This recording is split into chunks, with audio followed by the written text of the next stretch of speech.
Ketua DPR Aziz Samsudin oleh Komisi Pemberantasan Korupsi KPK dalam kasus dugaan korupsi memperpanjang daftar pimpinan DPR RI yang ditetapkan sebagai tersangka kasus korupsi.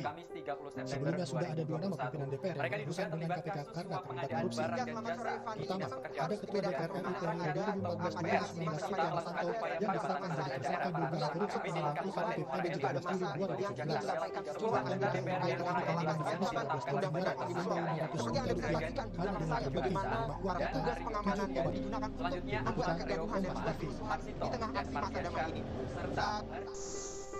Hai, saya Dinda Aftita, seorang mahasiswi yang terlahir di negara yang begitu kaya akan alamnya, di negara yang terkenal akan keramat tamahan orangnya, yaitu negara Indonesia.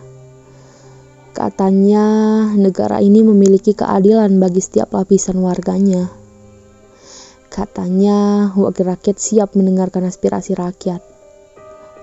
Katanya wakil rakyat siap akan memberantas korupsi, bukan ikut andil dalam kegiatan korupsi. Nyatanya semua hanya tipu belaka yang hanya dapat diucapkan di bibir saja. Permasalahan politik yang setiap harinya pasti muncul di berbagai macam platform berita. Entah permasalahan positif maupun permasalahan negatif sudah menjadi hal yang lumrah bagi mata dan telinga. Terkadang jenuh dan lelah melihatnya, akan tetapi mau bagaimana?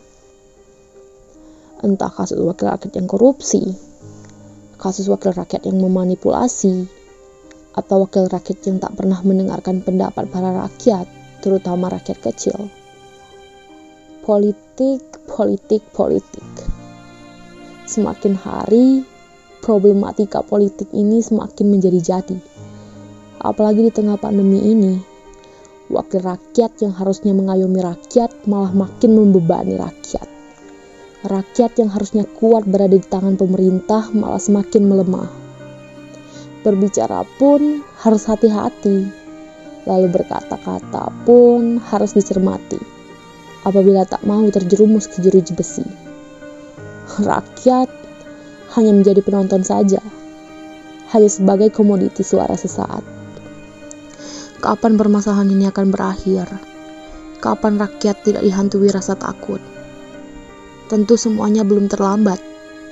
Sudah saatnya pemerintahan merubah cara sikap rakyat terhadap politik yang ada di Indonesia, dengan cara menciptakan keadaan politik yang adil, bersih, serta dapat diterima oleh setiap lapisan masyarakat.